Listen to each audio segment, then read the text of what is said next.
अस्सलामुअलैकुम। Programme night addition में हम आपको खुशामदीद कहते हैं। नाज़रीन, सियासी गुमनामी में जाने का डर कहें या गुज़श्ता इंतखाबात में कुछ हासिल ना कर पाने का रंज MQM के तमाम ग्रुपों को यह दराक हो गया है कि एक होकर ही इक़्तिदार के ऐवानों तक पहुंचा जा सकता है। गवर्नर सिंध कामरान टिसोरी आजकल MQM पाकिस्तान के मुख्तलिफ धड़ों को इकट्ठा करने के मिशन पर हैं। अब इसे कराची और हैदराबाद में जनवरी 2023 को होने वाले बल्दियाती इंतखाबात की तैयारी कहें या तहरीक इंसाफ के खिलाफ मुहाजिरों की हिमायत लेने की सियासी मनसूबाबंदी, लेकिन ये हकीकत है कि इलेक्शन से पहले ये नई सफ बंदियाँ इमरान खान की मकबूलियत को बड़ा डेंट डाल सकती हैं।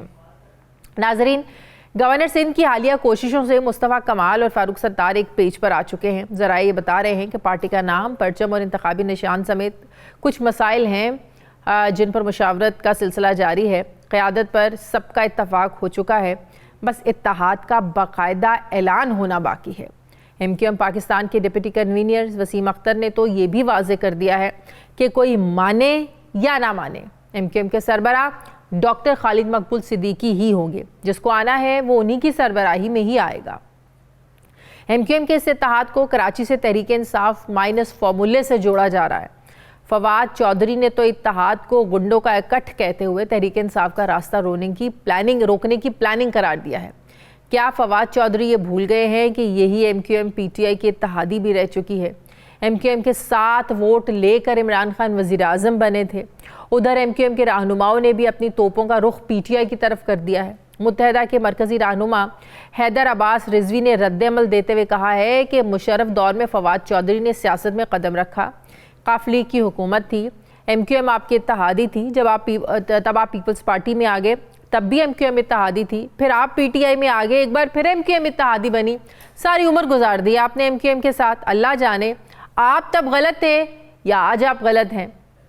अब सवाल ये पैदा होता है कि MQM का इत्तेहाद किस इमा पर हो रहा है। माइनस तहरीक इंसाफ फार्मूला सिर्फ कराची के लिए है या फिर पूरे मुल्क से माइनस करने की तैयारी है। इसी पे बात करने के लिए नाज़रीन मुझे ज्वाइन किया है साबिक गवर्नर सिंध तहरीक इंसाफ के सीनियर रहनुमा इमरान इस्माइल साहब ने। अस्सलाम वालेकुम, बहुत बहुत शुक्रिया इमरान साहब आपका। इमरान साहब, कितनी अलार्मिंग सिचुएशन है या कितनी ख़तरे की घंटी है तहरीक इंसाफ के लिए, स्पेशली कराची में MQM के वो धड़े जो 2018 के बाद उसमें अलग हुए, 2016 के बाद अलग हुए, फारूक सत्तार अलग हुए, मुस्तफ़ा कमाल अलग हुए, अब इन सब का एक बार फिर से इकट्ठा होना, क्या ये तहरीक इंसाफ को टफ टाइम देने के लिए तहरीक इंसाफ को माइनस करने के लिए? जी शादी, देखें, कोशिश तो यही है कि पाकिस्तान तहरीक इंसाफ को किसी तरह सियासत से आउट किया जाए और माइनस किया जाए, लेकिन ये सारे चले हुए कारतूस हैं, इनसे कोई ऐसा खास फर्क नहीं पड़ना। जो चीज़ मैं विजुलाइज कर रहा हूँ या देख रहा हूँ वो ये कि इसमें शायद ये MQM लंदन भी इसके अंदर हिस्सा बनेगी और उनसे भी राब्ते इस्तवार हो रहे हैं या कोशिश हो रही है। लेकिन ये इतना आसान तो होगा? अल्ताफ हुसैन की तकरीर ऑन रिकॉर्ड है, उसके बाद उन पर पाबंदी लगी, उनको ख़त्म कर दिया गया उनकी पार्टी को, जिसके बाद MQM में धड़े बने, MQM लंदन अलग हुई, MQM पाकिस्तान को काम करने की इसी शर्त पर इजाज़त दी गई कि अल्ताफ हुसैन से कोई ताल्लुक़ नहीं होगा। तो क्या ये सारे फैसले रिवर्स होंगे? इस्टेब्लिशमेंट करेगी ये सब कुछ? क्या पाकिस्तान में हमने नहीं देखा होते हुए? हमने क्या नवाज शरीफ को नहीं देखा आर्मी के अफसरान को बुरा भला कहते हुए? क्या हमने मरीम नवाज को नहीं देखा सिटिंग आर्मी के अफसरान को बुरा भला कहते हुए? और फिर उनके ऊपर हमने पाबंदी लगते हुए नहीं देखी, फिर पाबंदी हटते हुए नहीं देखी। सारा कुछ हमने देखा है पाकिस्तान में होता रहा है और इसके जो जिम्मेदारान हैं वो भी देख रहे हैं बैठ के इस तमाशे को। मैं समझता हूँ कि हमारी रेंजर्स ने, पुलिस ने बड़ी जानों के नजराने पेश करके इस दहशत को, ये सियासत नहीं थी, दहशत थी, उसको कराची से ख़त्म किया था। अगर ऐसी कोई चीज़ होती है तो कराची को दोबारा उसी दहशत के हवाले किया जाएगा और वो नाकाबिल कबूल होगा। लेकिन मैं आपको ये बता दूं कि ये जितने धड़े MQM के मुत्तहद हो जाएं, जो मर्जी ये कर लें, ये इमरान खान के नेड़े भी नहीं लगते। ये बड़े दूर हैं इमरान खान से और ये इनकी खाम ख्याली है, ये ख्याली पुलाव पका रहे हैं कि ये वहाँ मुत्तहद होकर क्या कर लेंगे। ये MQM लंदन का इसमें शामिल होना या वही लीड करेंगे, ये आपकी खबर है या आपका अंदाज़ा है, तज्जिया आपका? दोनों समझ लें। तज्जिया नहीं है, मेरा अंदाज़ा भी है और कुछ खबर भी है मुझे कि वहाँ से कोशिशें जारी हैं। तो लेकिन मैं समझता हूँ कि जो ये धड़े हैं सारे जिसमें पीएसपी है या फारूक सत्तार हैं, ये तो सारे चले हुए कारतूस हैं, कुछ है ही नहीं इनके पास। खुद एमक्यूएम के पास ये भी तो दराक हुआ ना कि जब तक इकट्ठे थे एमक्यूएम का एक वोट बैंक था, एमक्यूएम का एक नाम था, जब तक सब लोग इकट्ठे थे। जैसे ये धड़े बनना शुरू हुए, आप देखें 2018 में एमक्यूएम कहाँ नजर आई, कहीं एमक्यूएम नजर नहीं आई। तो ये सदराक के बाद अगर दोबारा इकट्ठे होते हैं तो आपको क्यों नहीं लगता कि ये आपको टफ टाइम दे सकते हैं? नहीं दे सकते ना। मैं आपको इसीलिए कह रहा हूँ कि जो एमक्यूएम का वोट बैंक आप कह रही हैं, वो एमक्यूएम का वोट बैंक एक खौफ के बेस पे था जब अल्ताफ हुसैन उसको लीड कर रहे थे। उसके बाद खत्म हो गया, जैसे ही खौफ खत्म हुआ वो। लेकिन जो आप अभी बात कर रहे हैं कि वो वापसी दोबारा होने की तैयारी हो रही है, उसके बाद वो खौफ अगर वापस आ जाता है देन व्हाट?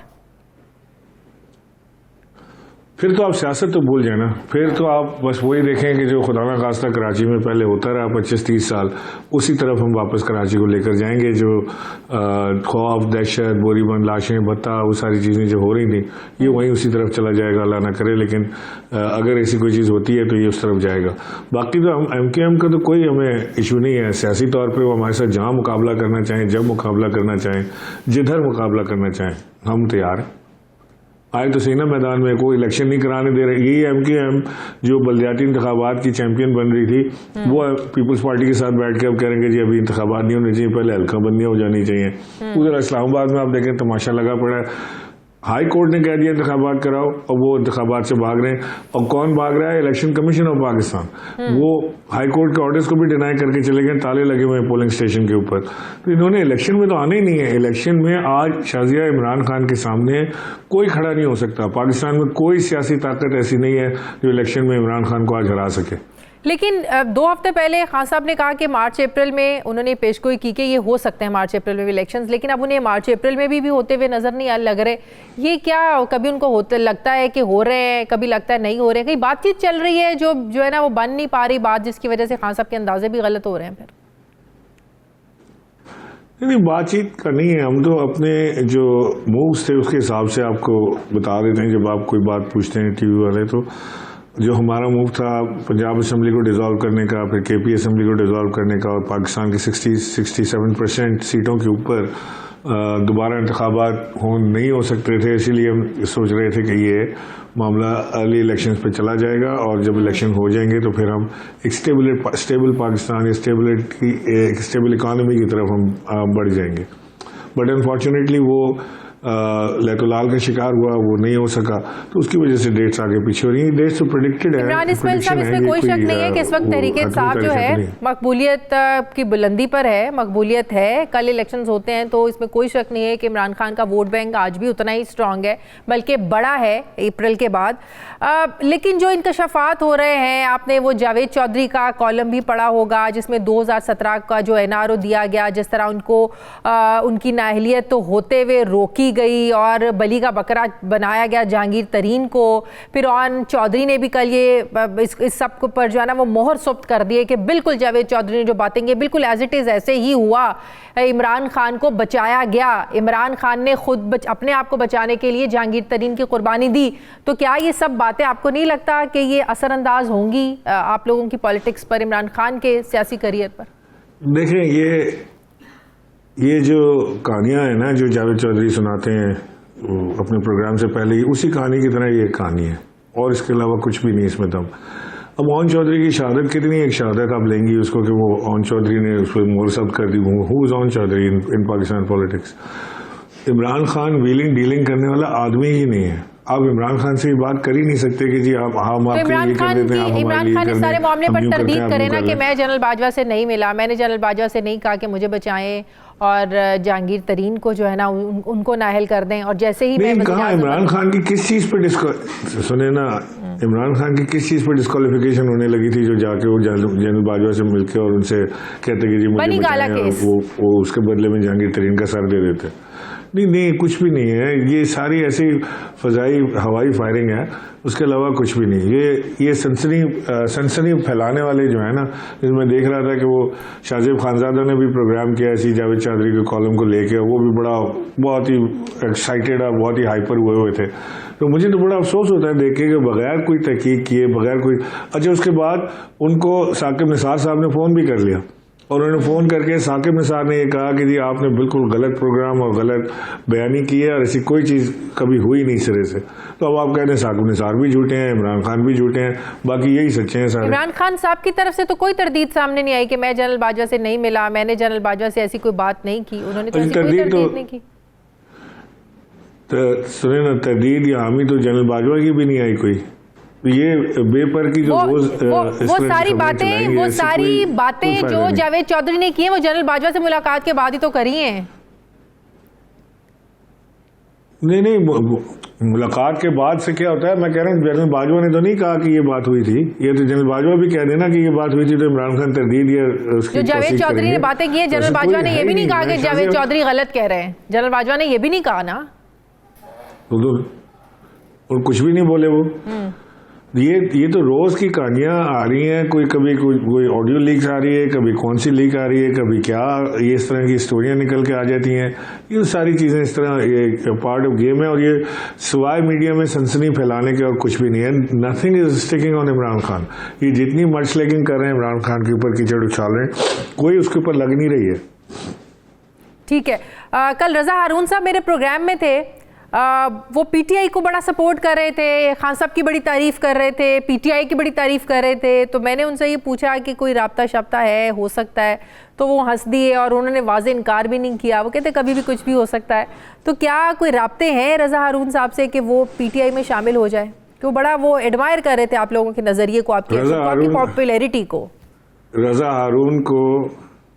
हारून को हमने, खान साहब ने बड़ा हमेशा एडमायर किया। Raza Haroon has been a very good friend of mine all along. जब एमकेएम यहाँ पे थी ना और हमारी ज़बरदस्त दुश्मनी थी, जब भी रजा हारून से मेरी बहुत अच्छी दोस्ती थी, रोज़ का घर आना जाना और सारा था।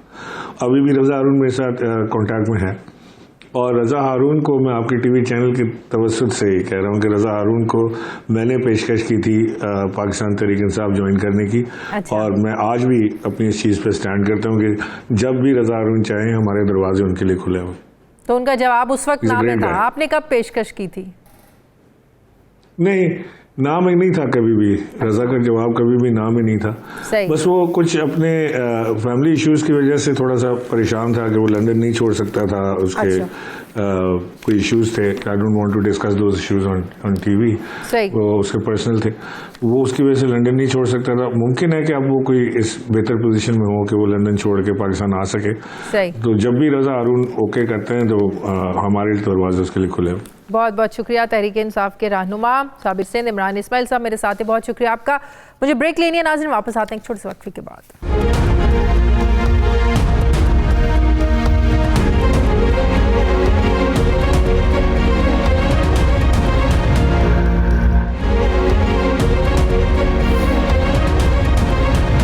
ब्रेक के बाद एक बार फिर से आपको खुशामदीद कहते हैं नाज़रीन। इस्लामाबाद में बल्दियाती इलेक्शन आज कराने का इस्लामाबाद हाई कोर्ट का फैसला हुकूमत और इलेक्शन कमीशन के लिए गले की हड्डी बन गया है, लेकिन अदालती हुक्म के बावजूद पोलिंग नहीं हो सकी। लोग पोलिंग स्टेशन के बाहर खड़े रहे, पोलिंग अमले की रात तकते रहे, प्रिजाइडिंग ऑफिसर्स की ड्यूटियां लगी, ना ही बैलेट पेपर्स की तरसील हुई। इलेक्शन कमीशन पोलिंग शुरू करवाने की बजाय वफाकी हुकूमत के साथ इंट्रा कोर्ट अपील लेकर अदालत पहुंच गया है, जिसमें यह मौक़िफ़ अपनाया गया कि फौरी इलेक्शन कराना मुमकिन नहीं है, अदालत कुछ वक्त दे। ज़राए के मुताबिक इलेक्शन कमीशन की इंट्रा कोर्ट अपील पर registrar office Islamabad high court ने भी एतराज़ लगा दिया है। नाज़रीन, अब सूरत हाल यह है कि अदालत का हुक्म है मगर इस पर अमल दरामद नहीं हो रहा है। क्या वाकई अदालती फ़ैसला ज़मीनी हक़ाइक़ से मुताबिकत नहीं रखता या वफाकी हुकूमत वाकई इलेक्शन से भाग रही है, इलेक्शन करवाना ही नहीं चाहती है? दूसरी तरफ पीटीआई इलेक्शन न कराने पर हुकूमत और इलेक्शन कमीशन के खिलाफ तौहीन अदालत की कार्रवाई का मुतालबा कर रही है, क्योंकि कोर्ट ऑर्डर्स कंप्लायंस का वक्त ख़त्म हो गया है। कानून इस बारे में कहता क्या है, मैं बात करूँगी। माहिर कानून राजा आमिर अब्बास साहब मुझे ज्वाइन कर रहे हैं। अस्सलाम वालेकुम, बहुत बहुत शुक्रिया राजा साहब आपका। राजा साहब, पहले इलेक्शन कमीशन राजी था कि इलेक्शन जो है वो 31 दिसंबर को ही होंगे, लेकिन 27 तारीख को उन्होंने अपना फैसला बदल लिया। फिर कल इस्लामाबाद हाई कोर्ट ने भी कहा कि इलेक्शन आज ही होंगे, पोलिंग होगी, लेकिन लोग भी हमने देखा सुबह निकले वोटिंग के लिए, लेकिन ना वहाँ पर पोलिंग स्टेशंस पर हमला था, ना ही बैलेट पेपर्स थे। तो इस पर तौहीन अदालत की कार्रवाई हो सकती है। देखिए, जो आईने पाकिस्तान है, आर्टिकल 140 सब क्लॉज है, वो बड़ा क्लियरली कहता है कि जनाब जो लोकल बॉडीज के इलेक्शंस हैं वो हुकूमतें कराने के पाबंद हैं और इन इख्तियारात को डिवॉल्व करना है निचली सतह पे। और अभी आपने कहा कि जी ग्राउंड रियलिटीज, तो ग्राउंड रियलिटीज ये हैं कि जब एक दफा election commission of Pakistan schedule का अनाउंस कर देता है और वो बता देता है कि जी फलां तारीख को पोलिंग होगी, तो फिर वो बिल्कुल मुकम्मल तौर पे तैयारी के साथ होना चाहिए और होता है, क्योंकि वो शेड्यूल का मतलब यही है कि एवरीथिंग इज प्रिपेयर्ड। और उसके बाद जब ये कोर्ट में केस आ गया तो कोर्ट में केस का मतलब ये था कि जनाब कोर्ट का फैसला इधर वे हो सकता है, या आपके हक में या खिलाफ। और अगर हक में होता है तो फिर तो ठीक है, अगर नहीं तो इलेक्शन कमीशन ने फौरी तौर पे तैयार होना था और फौरी तौर पे इलेक्शन कराना था।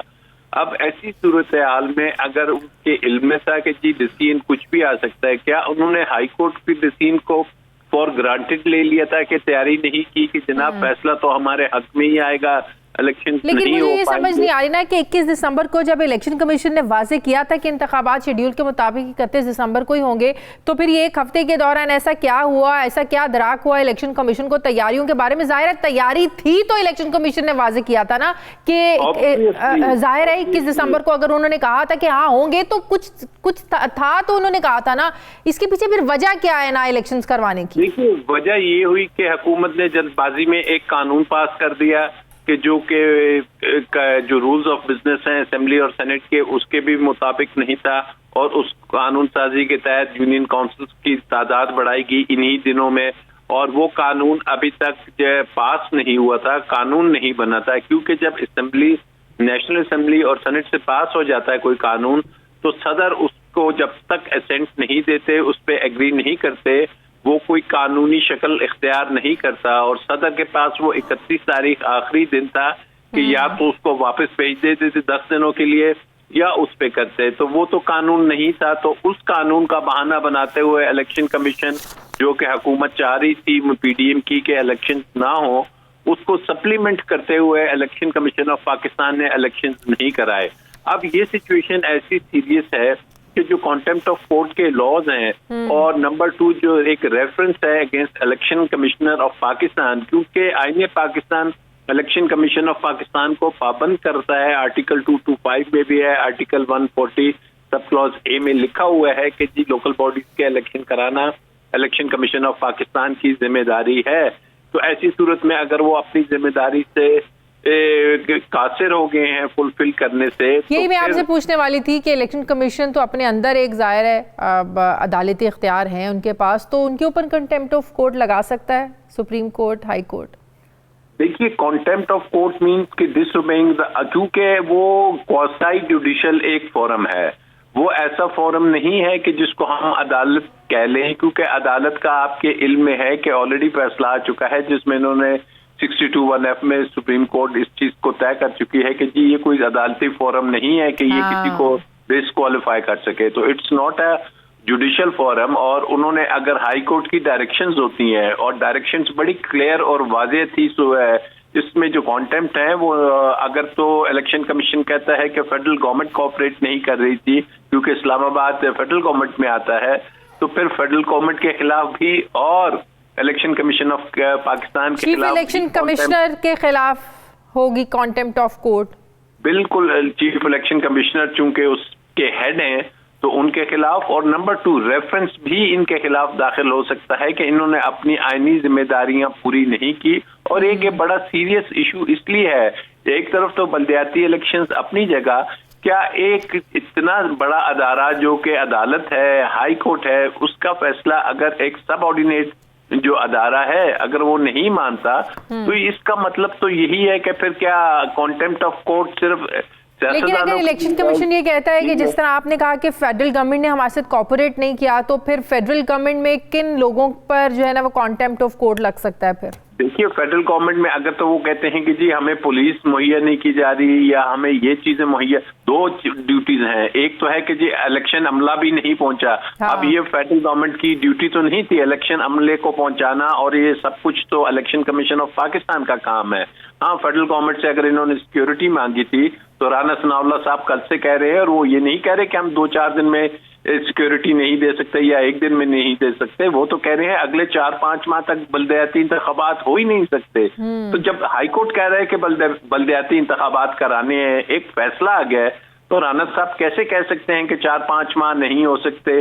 तो ऐसी सूरत हाल में इट्स ए सीरियस इशू। तो इलेक्शन कमीशन का कुछ ऐसा ही रवैया आम इंतखाबात के बारे में भी, आपको पता है कि आम इंतखाबात के बारे में भी जब तहरीक इंसाफ अदालत में इस मामले को लेकर गई, अर्ली इंतखाबात को लेकर, तब भी इलेक्शन कमीशन ने कहा था कि अभी हम नहीं करवा सकते। इलेक्शन कमीशन पीछे हटा था कि जल्द फौरी इंतखाबात नहीं हो सकते, अर्ली इलेक्शन नहीं हो सकते, तैयारी नहीं है अभी। देखिए, आईन पाकिस्तान कहता है कि अगर असेंबलीज डिसॉल्व हो जाती हैं तो विद इन 90 डेज वो कराने का पाबंद है। और मुझे समझ नहीं आई कि इलेक्शन कमीशन ऑफ पाकिस्तान ने ये स्टेटमेंट सुप्रीम कोर्ट में दी, और सुप्रीम कोर्ट उस वक्त उनसे पूछ रही थी कि जब ये असेंबली जारी थी, वोट ऑफ नो कॉन्फिडेंस था और मैटर कोर्ट में आया था, तो सुप्रीम कोर्ट ने इसी इलेक्शन कमिश्नर को बुलाया था और इसने कहा, और उसके बाद हमने देखा कि इसने जब बाय इलेक्शंस कराई है दूसरी, तो इन्हीं की स्टेटमेंट आई कि जनाब हम तो बिल्कुल तैयार हैं इलेक्शन करवाने के लिए। और आज फिर उन्होंने, चूंकि आज मुस्लिम लीग नून ने भी और पीडीएम वाले भी नहीं चाह रहे थे, उन्होंने भी इंट्रा कोर्ट अपील फाइल की है इस ऑर्डर के खिलाफ। इसका मतलब है कि जी इनका स्टांस और नून लीग का स्टांस एक ही है कि जी इलेक्शंस नहीं होने, बल्दियाती इलेक्शंस नहीं होने। तो ऐसी सूरत में तहरीक इंसाफ का मौकिफ के इलेक्शन कमीशन जानिबदार है, पार्टी बना हुआ है, तो ये फिर दुरुस्त हुआ? देखिए, पीटीआई की हद तक तो वो इस बात में फोकियत, इस बात को एक वजन मिलता है कि वो कह रहे हैं कि जनाब ये इलेक्शन कमिश्नर साहब वो ही फैसले कर रहे हैं जब से ये आए हुए हैं, सारे जो से है पीटीआई के खिलाफ हो रहे हैं। हालांकि हाई कोर्ट्स और अदालतों में जब वो फैसले जाते हैं तो फैसले टर्न डाउन हो जाते हैं, उसको नहीं माना जाता। और लेकिन इलेक्शन कमीशन ऑफ पाकिस्तान अब फैसले दे रहा है जो कि अदालत ने कहा कि गैर आईनी है। ये फैसला जो अब कल आया है उसमें क्लियरली लिखा है कि ये गैर आईनी काम है, आइन कहता है कि ये होने हैं इलेक्शन। तो this is something very serious. अब इसको किस नोट पे लिया जाता है, क्योंकि ये तो एक शहर के बल्दियाती इंतखाबात है, इसके बाद नेशनल असेंबली के जो इंतखाबात आ रहे हैं, जनरल इलेक्शंस है, प्रोविंशियल असेंबली है, तो ये इतना सीरियस इशू है आगे। तो उसमें कौम के ऑलरेडी जो उनसे हैं उनको अगर सवालिया निशान है इलेक्शन कमीशन ऑफ पाकिस्तान में, तो इसको बड़ा सीरियसली सोचना होगा कि क्या आया मौजूदा इलेक्शन कमीशन के होते हुए जो इलेक्शंस होंगे वो साफ और शफाफ हो पाएंगे या नहीं होंगे। बहुत बहुत शुक्रिया राजा आमिर अब्बास साहब मेरे साथ थे, बहुत शुक्रिया। एक लेनिए नाज़रीन, वापस आते हैं छोटे से वक्फे के बाद।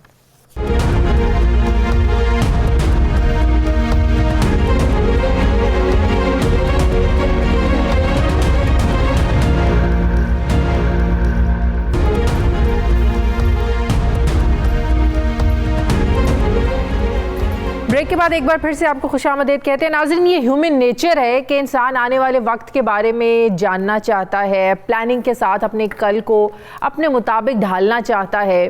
साल 2022 तारीख का ऐसा साल रहा जिसमें सियासी अदम इस्तेहकाम और एक गैर यकीनी के साथ साथ बहुत से चैलेंजेस ने सर उठाया। सियासी तकसीम इस हद तक बढ़ गई कि फ़र्द वाहिद से लेकर इंस्टीट्यूशंस, अफसरान, हत्ता कि मीडिया पर भी जानिबदारी के इल्ज़ामात लगे। इमरान खान रजीम चेंज के बाद ये नई हुकूमत ना तो संभल सकी ना ही गवर्नर्स को संभाल सकी। सबसे बड़ा मसला इकॉनमी का रहा। महंगाई के नाम पर इमरान खान की हुकूमत को घर भेजा गया, लेकिन महंगाई को नई हुकूमत भी काबू नहीं कर सकी। केसेस ख़त्म हुए, मरीम नवाज़ बाहर चली गई, इसहाक डार की एंट्री हो गई।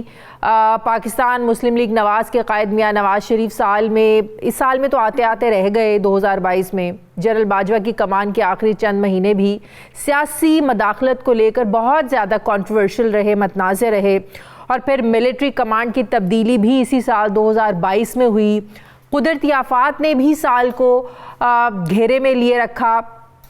कोविड से साल का आगाज़ हुआ और इख्तिताम जो था बदतरीन सैलाब की तबाहकारियों पर हुआ। तख्ते पंजाब की पगड़ी भी अपने सर बदलती रही। उस्मान बुज़दार से शुरू होकर कभी हमजा शहबाज तो कभी परवेज़ इलाही के सर सजी। इमरान खान पर कातिलाना हमला भी साल 2022 में इसी साल में हुआ, जो एक पॉलिटिकल डिज़ास्टर पैदा कर सकता था। अब आइंदा साल के नए साल के सितारे क्या कहते हैं? क्या अपनी चालों से इन तमाम गुजरे हुए हालात में तब्दीली की ताकत रखते हैं, या 2023 भी ऐसे ही गुजर जाएगा? हम जानना चाहते हैं सितारे मुस्तकबिल की राहें कैसे मुतय्यन करते हैं। अगरचे मुस्तकबिल का हाल रब्बुल इज़्ज़त के अलावा कोई नहीं जानता, लेकिन दौरे हाजिर के रास्ते मुस्तकबिल में किस तरफ जाते नज़र आते हैं, ये इल्म की कैलकुलेशन से जाना जा सकता है।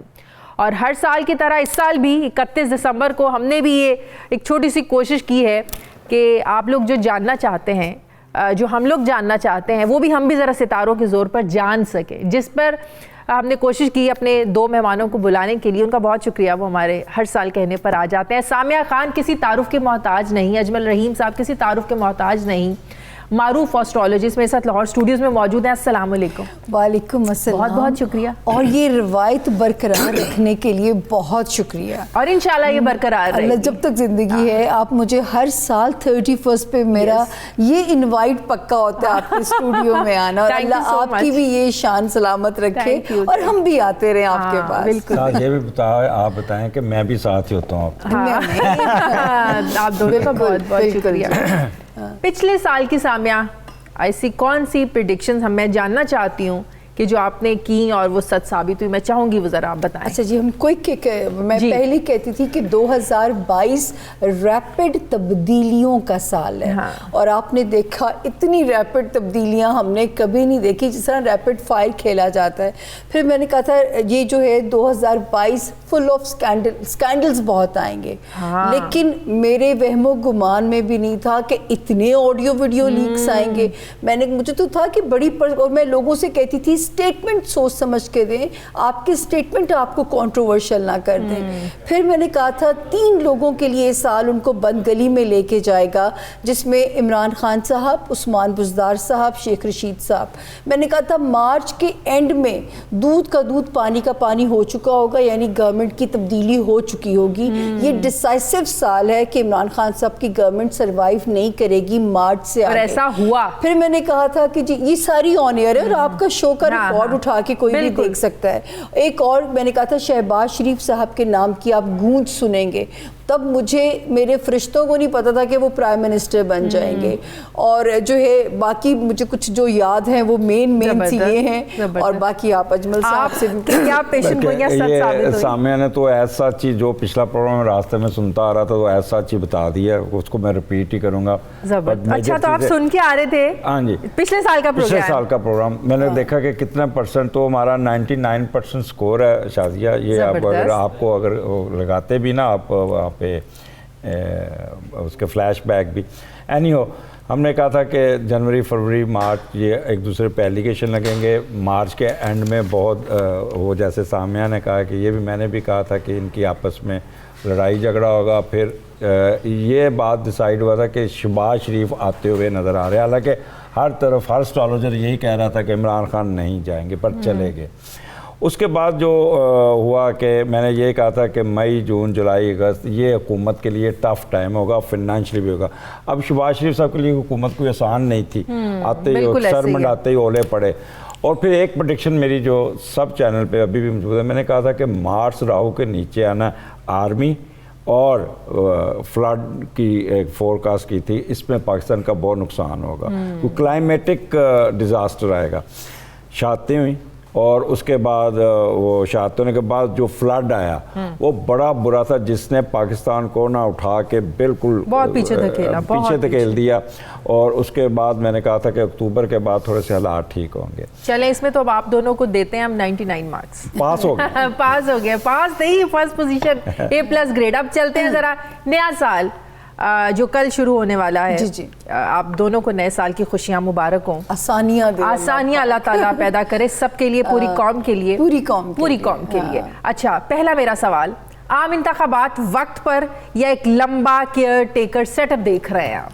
देखिए, अगर इलेक्शन होता है शाजिया जी तो ये मोजज़ा है, और अगर ये मोजज़ा होता भी है तो वो साल का आखिर है। जो मुझे वाइब्स आती हैं कि एक ऐसा सेटअप जो कि मैं कह सकती हूँ सेलेक्टेड लोगों का एक इलेक्टेड सेटअप जो है वो शायद बन जाए, और जो कि वो आगे अभी चले, क्योंकि मुल्क के हालात ऐसे हो जाएं कि वो सेटअप चलाना या वो हुकूमत चलाना उनकी मजबूरी हो जाए।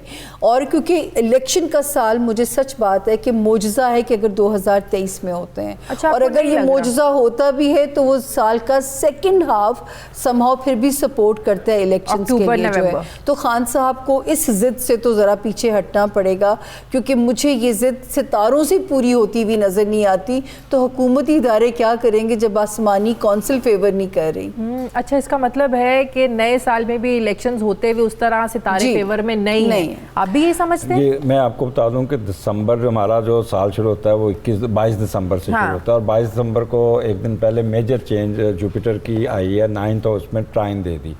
तो पाकिस्तान को हालात जो ना थोड़े से कंट्रोल में आने शुरू हो जाएंगे।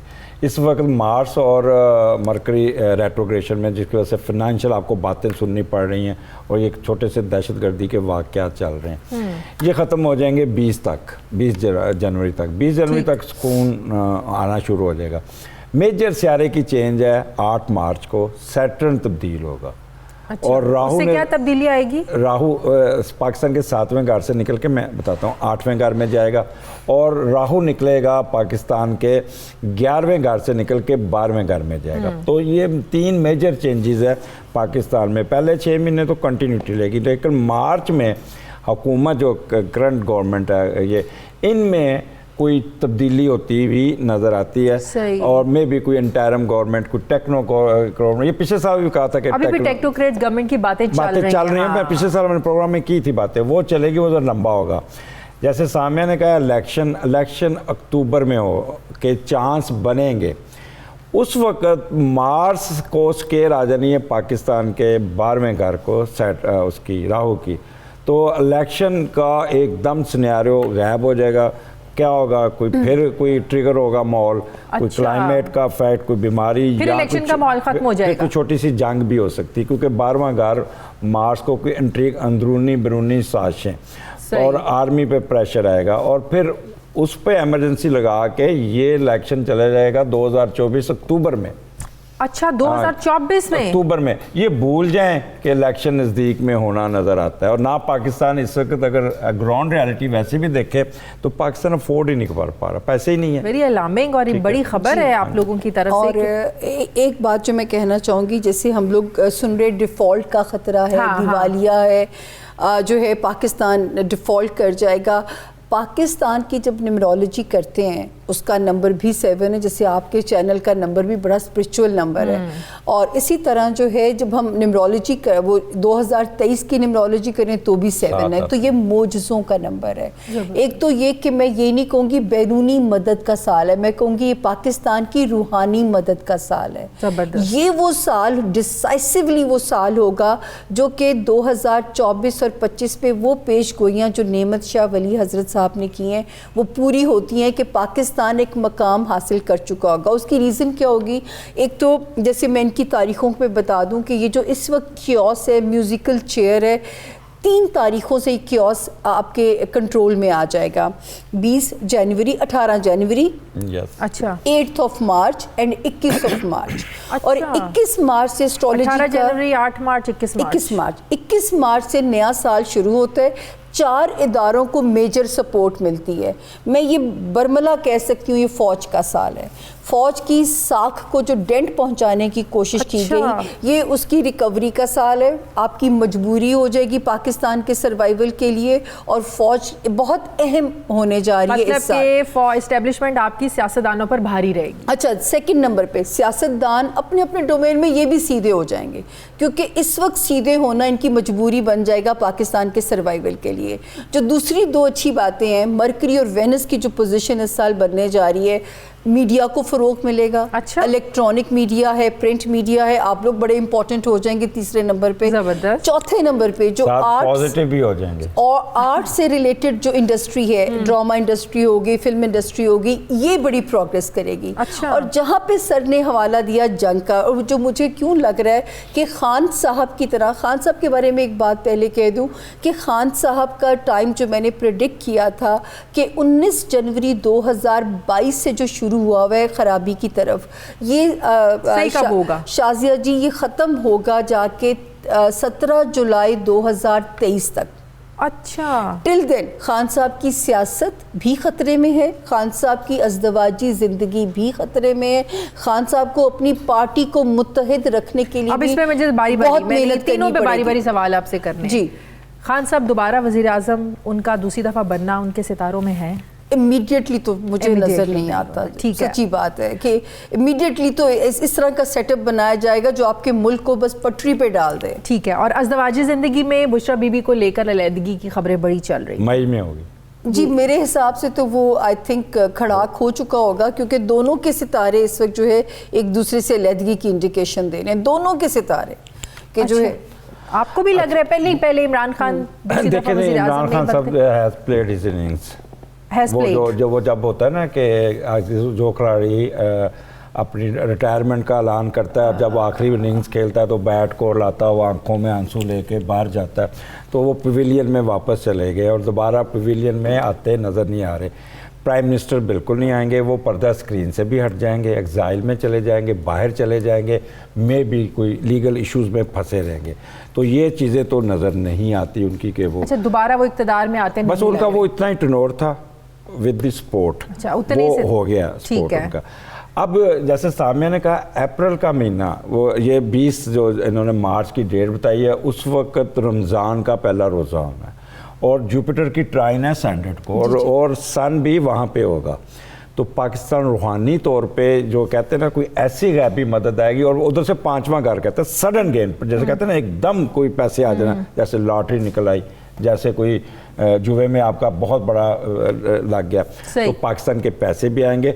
और मरकरी का जब रेट्रोग्रेशन से निकलता है 20 जनवरी को, चीन वापस घुसेगा पाकिस्तान में पैसे लेके। ठीक है। तहरीक इंसाफ आपको लग रहा है कि टूट फूट का शिकार हो जाएगी? और तरीके तो अब तो खत्म है, अब तो तरीके तो सिर्फ तो बड़ी सपोर्ट है, आवाम में तो बड़ी सपोर्ट है। यहाँ पे एक जुमला कहना चाहूंगी सर, इजाजत से। सिर्फ ये कि देखें, हम लोग बहुत सुनते हैं कि खान साहब की पॉपुलैरिटी के बारे में, या यही हमें कहा जाता है, तो मैं यहाँ पे किसी की लाइन हमेशा कोट करती हूँ कि देखें, आप होम ग्राउंड आपके पास है, लोगों की सपोर्ट आपके पास है, लेकिन स्टेडियम में मैच जीतने के लिए परफॉर्म करना पड़ेगा खेल के, और खेलना स्ट्रैटेजी से पड़ता है, दिमाग से खेलना पड़ता है। जब लोग मुझसे बात करते थे जारहाना खान साहब के स्टाइल की, तो मैं कहती थी ये जारहाना स्टाइल उन्हें मजीद बंद गली के अंदर ले जाएगा। मैं तो बार बार कहती रही, इवन जब लॉन्ग मार्च हो रहा था तो भी मेरी प्रेडिक्शन ऑन एयर है कि मैंने कहा था ब्लड शेड का खतरा है, क्योंकि मार्च रेट्रोगेशन में था। मैंने कहा था ये लॉन्ग मार्च पीसफुल नहीं होगा, और मुझे मकासद हासिल करते हुए खान साहब इस लॉन्ग मार्च से कहीं से नजर आते। और बाकी सर आप कंटिन्यू कीजिएगा। देखिए, मैं आपकी बात को तायद करूंगा कि दीवा जब बुझता है ना तो फड़फड़ाता है। ठीक है ना, तो इमरान खान ने फड़फड़ा लिया। जितना पूरे पिछले 8-9 महीने से वो रोजाना कोई ना कोई प्रेस कॉन्फ्रेंस।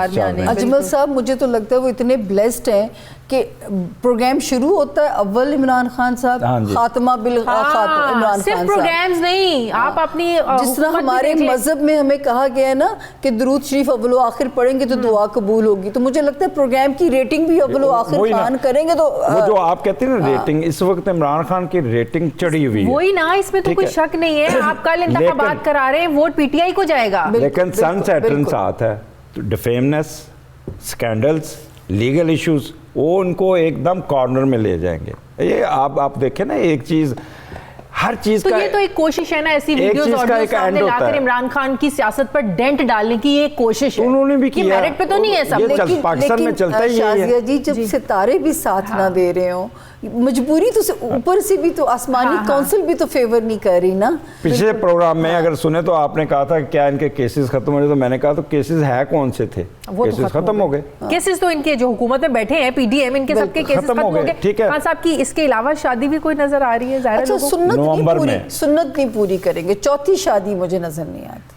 तीसरी शादी में कहती थी पत्थर पे लकीर है, चौथी शादी नहीं करेंगे क्योंकि खान साहब को आसान लफ्जों में मैं कह दूं, औरत रास ही नहीं है। अच्छा। कि मतलब जो है ना वो हर शादी उनके लिए कोई ना कोई मसलों का शिकार ही रही है, तो मुझे नहीं लगता कि वो सुन्नत पूरी करेंगे, चौथी शादी करेंगे, ऐसा अच्छा, नहीं ये भी होगा। नजर नहीं आ रहा, और अलहदगी भी होगी। नवंबर 2023 में मे भी वो क्या नाम है उनकी पहली बीवी का, जमाइमा के साथ जमाइमा। रिकंसाइल कर सकते हैं। जमाइमा के साथ रिकंसाइल हो चौथी सकता है। शादी नहीं है, मुझे नहीं ये जो आप लेकिन कर सकते हैं। क्योंकि आपके सुने, इल्म के मुताबिक उनके ऐसी चीज़ 7वें नहीं है। के लॉर्ड को ट्राइन आती है। अच्छा। और ट्राइन जो है 7वें का लॉर्ड एक्टिवेट होता है नवंबर में। उस वक्त कोई ना कोई उनकी शादी के मामले में कोई ना कोई चीज़ चलेगी, मे बी कोई उनकी ज़िंदगी में आ जाए, ठीक है। लेकिन आनी चीज़ है लीगल। अच्छा, लीगल। अब इलीगल स्कैंडल उनकी वो ज़िंदगी में कोई ऐसी नहीं, सीता वाइट टाइप लड़की ठीक कोई है। नहीं। अच्छा, अब नवाज शरीफ की एंट्री सियासत में देख रहे हैं, 2023 में पाकिस्तान में एंट्री देख रहे हैं? मुझे तो 100% इम्कानात नज़र आते हैं। ये इम्कानात का इल्म है, ये तो हम पहले मोनोलॉग में भी आप कहती हैं गैब का इल्म नहीं है। हाँ। तो 2022 में 100% आते हैं, 2023 लेकिन में। 23 में। वज़ीर आज़म नहीं बनेंगे। 23 में आते हैं वो मुल्क में वापस, अपनी पार्टी को वही ऑर्गेनाइज करते हुए नज़र आते हैं। थर्ड टाइम तक वज़ीर आज़म बनने की तो मेरी प्रेडिक्शन भी है, -1 की भी है जब वो डिस्क्वालीफाई हुए, लेकिन चौथी बार वज़ीर आज़म बनने का चांस मुझे तो समझ नहीं आता। शहबाज शरीफ कंटिन्यू कर सकते हैं? शहबाज शरीफ साहब के सितारे सेफ जोन में है, लाइक बिलावल जरदारी की तरह। अच्छा। और जो है शहबाज शरीफ साहब किसी ना किसी तरह आपको लाइमलाइट में नजर आते रहेंगे, चाहे कोई नया सेटअप भी ले आया जाए। सही। उनका रोल रहेगा, नून लीग में रोल रहेगा। नवाज शरीफ तो पीछे जैसे एक कोच होता है या एक पहलवान पीछे बैठा रहता है, वो उनकी तरह Support रहेगा। है।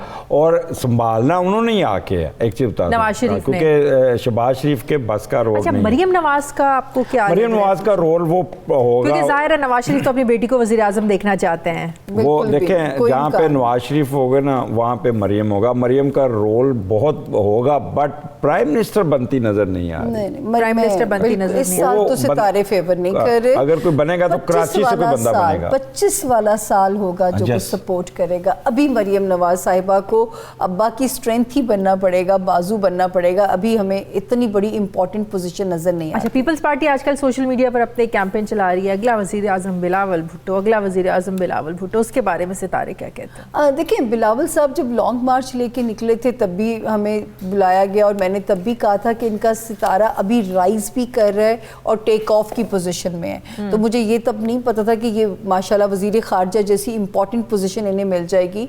तो कोई बईदस की आस नहीं। जरदारी साहब जो सपना देख लेते हैं पूरा करके रहते हैं। तो मैं वो अगर वो वजीर आजम बनते हैं, सितारों की रोशनी में मैं नहीं कह रही, लेकिन मुझे उनके सपने पे बड़ा यकीन है। आपको क्या लगता देखिए, है? जब तक ये 4 बाबे जिंदा है ना, इमरान खान, नवाज शरीफ, शहबाज शरीफ और जरदारी साहब, इनके होते हुए तो अभी कोई बच्चा नहीं सामने आता। ये तो और इतनी बड़ी पोजीशन पे इतनी बड़ी हाँ। पोजीशन पे वो बिलावल साहब ना, वो वजारत खारजा ये इस पे ग्रूमिंग बड़े-बड़े ओहदों पे रह सकते हैं, रहेंगे, हाँ। और रोल होगा उनका सही। ऐसे सामने खाने का बड़ा डेयरिंग तरीके से चलेंगे। अभी यही इन बाबों में से कोई आएगा या कुछ बाबे तो ना के सर, हम भी चिट्टे बालों के साथ बैठे हुए हैं। नहीं, जब बंदा 60 साल रंगे हुए हैं बाल। जब 60 साल क्रॉस कर लेता है ना, तो वो बाबा, हम भी बाबों में ही है इस वक्त। सही। पाकिस्तान में 60 साल पर रिटायर कर देते हैं, बाहर के मेरे लिए मुल्कों लामी में चीज ये है कि इमरान खान की पार्टी टूट जाएगी, इमरान खान की पार्टी के उसमें- लोग उसमें- इधर उधर उसमें हो बहुत जाएंगे। ये बहुत सितारे जरा मुझे इंतशार, बताएं। उसमें प्रेशर ग्रुप्स भी बनेंगे, उसमें इंतशार की खबरें भी आप सुनेंगी। अब ये सिलसिला ये शुरू हो जाएगा क्योंकि अब पॉलिटिकल सेटअप ने स्टेबिलिटी की तरफ चलना है। इंशाल्लाह। अप डाउन चलता रहता है, बिल्कुल। लेकिन ये कि आप लोग सस्टेन करते रहे इंशाल्लाह, इंशाल्लाह। इसी शान से सस्टेन करेंगे इंशाल्लाह। बहुत बहुत शुक्रिया Thank you, सामिया खान, अजमल रहीम साहब, बहुत शुक्रिया। अपना इस साल का आखिरी प्रोग्राम इसी दुआ के साथ कि अल्लाह ताला इस नए साल में सबके लिए खुशियाँ, खैर आफ़ियत, सबके लिए बरकतों वाला साल हो, पाकिस्तान की आवाम की मुसीबतें कम हों, उनके जो मसाइल हैं वो हल हों, और जो सियासतदान हैं अल्लाह ताला उन्हें ऐसे फ़ैसले करने की हिम्मत दे जो पाकिस्तान और पाकिस्तान के आवाम के लिए बेहतर हो। आप सबको नए साल की खुशियाँ मुबारक हो। मुझे इजाज़त दीजिए, अल्लाह हाफ़िज़।